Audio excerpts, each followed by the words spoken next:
ದೇಶದ ವಿವಿಧ ಭಾಗಗಳಲ್ಲಿ ನಡೆದ ಪರೀಕ್ಷಾ ಅಕ್ರಮಗಳನ್ನ ತೀವ್ರವಾಗಿ ಖಂಡಿಸಿ ಕೇಂದ್ರ ಶಿಕ್ಷಣ ಸಚಿವ ಧರ್ಮೇಂದ್ರ ಪ್ರಧಾನ್ ಅವರು ತಕ್ಷಣವೇ ರಾಜೀನಾಮೆ ನೀಡಬೇಕು ಅಂತ ಆಗ್ರಹಿಸಿ ಕಾಕ್ರೋಚ್ ಜನತಾ ಪಾರ್ಟಿ ವತಿಯಿಂದ ದೇಶದ ರಾಜಧಾನಿ ನವದೆಹಲಿಯಲ್ಲಿ ಬೃಹತ್ ಪ್ರತಿಭಟನಾ ಮೆರವಣಿಗೆಯನ್ನ ಆಯೋಜಿಸಲಾಗಿದೆ. ದೇಶದ ಮೂಲೆ ಮೂಲೆಗಳಿಂದ ಆಗಮಿಸಿದಂತಹ ಸುಮಾರು 10,000ಕ್ಕೂ ಹೆಚ್ಚು ವಿದ್ಯಾರ್ಥಿಗಳು ಹಾಗೂ ಯುವಕರು ಈ ಆಕ್ರೋಶದ ಮೆರವಣಿಗೆಯಲ್ಲಿ ಭಾಗವಹಿಸಿದ್ರು. ಆದ್ರೆ ಈ ಬೃಹತ್ ಪ್ರತಿಭಟನೆಗೆ ಆಡಳಿತ ಮಂಡಳಿ ಹಾಗೂ ದೆಹಲಿ ಪೊಲೀಸರಿಂದ ಯಾವುದೇ ಅಧಿಕೃತ ಅನುಮತಿ ಇರಲಿಲ್ಲ ಅಂತ ಹೇಳಿ ಪೊಲೀಸರು ಹೇಳ್ತಿದ್ದಾರೆ. ಹೀಗಾಗಿ ಸಂಸತ್ ಭವನದ ಭದ್ರತೆ ಮತ್ತು ಕಾನೂನು ಸುವ್ಯವಸ್ಥೆಯ ಹಿತದೃಷ್ಟಿಯಿಂದ ದೆಹಲಿ ಆಡಳಿತವು ಸಂಸತ್ತಿನ ಸುತ್ತಮುತ್ತ ತಕ್ಷಣದಿಂದ ಜಾರಿಗೆ ಬರುವಂತೆ ಭಾರತೀಯ ನಾಗರಿಕ ಸುರಕ್ಷಾ ಸಂಹಿತೆ ಸೆಕ್ಷನ್ 163ಯ ಅಡಿಯಲ್ಲಿ ಬಿಗಿ ನಿಷೇಧಾಜ್ಞೆಯನ್ನ ಜಾರಿಯನ್ನಗೊಳಿಸಿದ್ರು. ಆದ್ರೆ ಈ ನಿಷೇಧಾಜ್ಞೆ ಜಾರಿ ಆಗ್ತಾ ಇದ್ದಂತೆ ರಾಜಧಾನಿಯ ನಡು ರಸ್ತೆಗಳಲ್ಲಿ ಪರಿಸ್ಥಿತಿ ತೀವ್ರವಾದಂತಹ ಒಂದು ಸ್ವರೂಪವನ್ನ ಪಡ್ಕೊಳ್ತು. ಪೊಲೀಸರು ವಿಧಿಸಿದಂತಹ ನಿಷೇಧಾಜ್ಞೆಯನ್ನ ಲೆಕ್ಕಿಸದೆ ಸಂಸತ್ತಿನತ್ತ ಮುನ್ನುಗ್ತಾ ಇದ್ದಂತಹ ಪ್ರತಿಭಟನಾಕಾರರನ್ನ ತಡೆಯುವುದಕ್ಕೋಸ್ಕರ ದೆಹಲಿಯ ಪೊಲೀಸರು ರಸ್ತೆಗಳ ಉದ್ದಕ್ಕೂ ಕೂಡ ಬೃಹತ್ ಮುಳ್ಳು ತಂತಿಯನ್ನ ಬ್ಯಾರಿಕೇಡ್ಗಳನ್ನ ಅಳವಡಿಸಿದ್ರು. ಜೊತೆಗೆ ಅಶ್ರುವಾಯು ವಾಹನಗಳು ಹಾಗೂ ಗಲಭೆ ನಿಯಂತ್ರಣದ ಪಡೆಗಳನ್ನ ಕೂಡ ಮುಂಜಾಗ್ರತಾ ಕ್ರಮವಾಗಿ ಅಲ್ಲಿ ನಿಯೋಜಿಸಲಾಗಿತ್ತು. ಯುವಕರ ಪಡೆ ಬ್ಯಾರಿಕೇಡ್ಗಳನ್ನ ನೂಕಿಕೊಂಡು ಮುನ್ನುಗ್ಗೋದಕ್ಕೆ ಯತ್ನಿಸಿದಂತಹ ಸಂದರ್ಭದಲ್ಲಿ ಪ್ರತಿಭಟನಾಕಾರರು ಹಾಗೂ ಭದ್ರತಾ ಸಿಬ್ಬಂದಿಯ ನಡುವೆ ತೀವ್ರವಾದಂತಹ ಒಂದು ಮಾತಿನ ಚಕಮಕಿ ನಡೆದು ಪರಿಸ್ಥಿತಿ ಕೈ ಮಿಲಾಯಿಸುವ ಹಂತಕ್ಕೆ ತಲುಪಿತು. ಪೊಲೀಸರು ನಡೆಸಿದ ಲಾಠಿ ಚಾರ್ಜ್ನಿಂದಾಗಿ ಹಲವು ಪ್ರತಿಭಟನಾಕಾರರು ಗಾಯಗೊಂಡ್ರು. ರಸ್ತೆಯಲ್ಲಿ ಈ ಉದ್ವಿಗ್ನತೆ ಇಷ್ಟಕ್ಕೆ ನಿಲ್ಲಿಲ್ಲ ನೋಡಿ. ಬದಲಿಗೆ ದೆಹಲಿಯ ಸಾರ್ವಜನಿಕ ಸಾರಿಗೆ ಮೇಲೂ ಕೂಡ ಇದರ ನೇರ ಪರಿಣಾಮ ಬೀರೋದಕ್ಕೆ ಶುರುವಾಯಿತು.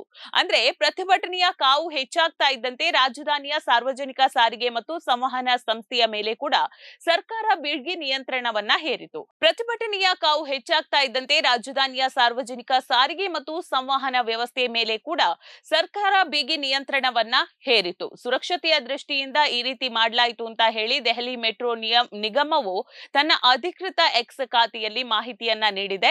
ಇನ್ನು ಮುಂದಿನ ಸೂಚನೆ ಬರೋವರೆಗೂ ಕೂಡ ರಾಜೀವ್ ಚೌಕ್, ಜನಪತ್, ಪಟೇಲ್ ಚೌಕ್, ಅದೇ ರೀತಿ ಸೆಂಟ್ರಲ್ ಸೆಕ್ರೆಟೇರಿಯಲ್ ಹಾಗೂ ಸೇವಾ ತೀರ್ಥ ಸೇರಿದಂತೆ 5 ಪ್ರಮುಖ ಮೆಟ್ರೋ ನಿಲ್ದಾಣಗಳನ್ನ ಸಾರ್ವಜನಿಕರಿಗೆ ಸಂಪೂರ್ಣವಾಗಿ ಮುಚ್ಚಲಾಗಿದೆ ಅಂತ ಪ್ರಕಟಿಸಲಾಗಿದೆ.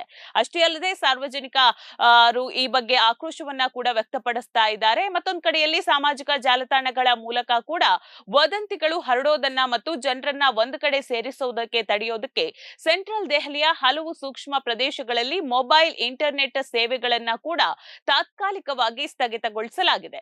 ಹೀಗೆ ಸಂವಹನ ಕಡಿತಗೊಂಡ್ರೂ ಕೂಡ ಪ್ರತಿಭಟನಾಕಾರರ ಆಕ್ರೋಶ ಮಾತ್ರ ಯಾವುದೇ ಕಾರಣಕ್ಕೂ ಕೂಡ ಕಮ್ಮಿಯಾಗಿಲ್ಲ. ಇನ್ನು ಕೈ ಮಿಲಾಯಿಸುವ ಹಂತಕ್ಕೆ ತಲುಪಿದಂತಹ ಈ ಪರಿಸ್ಥಿತಿಯನ್ನ ಸುದೀರ್ಘ ಸಂಧಾನದ ನಂತರ ಹಿರಿಯ ಪೊಲೀಸ್ ಅಧಿಕಾರಿಗಳು ಹತೋಟಿಗೆ ತಂದಿದ್ದಾರೆ. ಪ್ರತಿಭಟನಾಕಾರರ ನಿಯೋಗದೊಂದಿಗೆ ಸುದೀರ್ಘ ಚರ್ಚೆ ನಡೆಸಿದಂತಹ ಪೊಲೀಸರು ಶಾಂತಿಯುತವಾಗಿ ಮುನ್ನಡೆಯುವಂತಹ ಷರತ್ತಿನ ಮೇಲೆಗೆ ಈಗ ಮತ್ತೆ ಬ್ಯಾರಿಕೇಡ್ ಅನ್ನ ತೆರವುಗೊಳಿಸಿ ಮೆರವಣಿಗೆಗೆ ಅನುಮತಿಯನ್ನ ನೀಡಿದ್ದಾರೆ. ಬ್ಯಾರಿಕೇಡ್ಗಳು ತೆರವಾಗ್ತಾ ಇದ್ದಂತೆ ಮತ್ತೆ ಜಾಗೃತಗೊಂಡಂತಹ ಪ್ರತಿಭಟನಾಕಾರರು ಸಂಸತ್ ಮಾರ್ಗದಲ್ಲಿರುವಂತಹ ಎಸ್ಬಿಐ ಮುಖ್ಯ ಕಟ್ಟಡವನ್ನ ದಾಟಿ ತಮ್ಮ ಸಂಸತ್ ಚಲೋ ಮೆರವಣಿಗೆಯನ್ನ ಈಗ ಮತ್ತೆ ಪುನರಾರಂಭಿಸಿದ್ದಾರೆ. ಪ್ರತಿಭಟನಾಕಾರರು ಸಂಸತ್ತಿನ ತೀರಾ ಸಮೀಪಕ್ಕೆ ತಲುಪ್ತಾ ಇರೋದ್ರಿಂದಾಗಿ ಮುನ್ನೆಚ್ಚರಿಕೆಯಾಗಿ ಇಡೀ ಮಾರ್ಗದುದ್ದಕ್ಕೂ ಕೂಡ ಸಶಸ್ತ್ರ ಪೊಲೀಸ್ ಸಿಬ್ಬಂದಿಯನ್ನ ಕೂಡ ಅಲ್ಲಿ ನಿಯೋಜಿಸಲಾಗಿದೆ.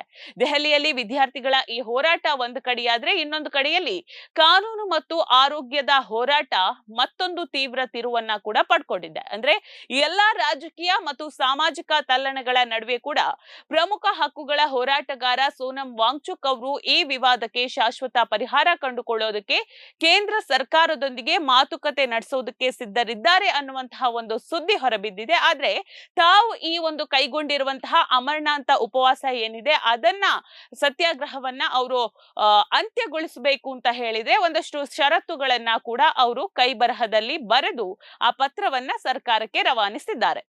ಮತ್ತೊಂದು ಕಡೆಯಲ್ಲಿ ಈಗ ಅವರು ಪ್ರಸ್ತುತ ಸಫ್ದರ್ಜಂಗ್ ಆಸ್ಪತ್ರೆಯಲ್ಲಿ ಚಿಕಿತ್ಸೆಯನ್ನ ಪಡಿತಾ ಇದ್ದಾರೆ.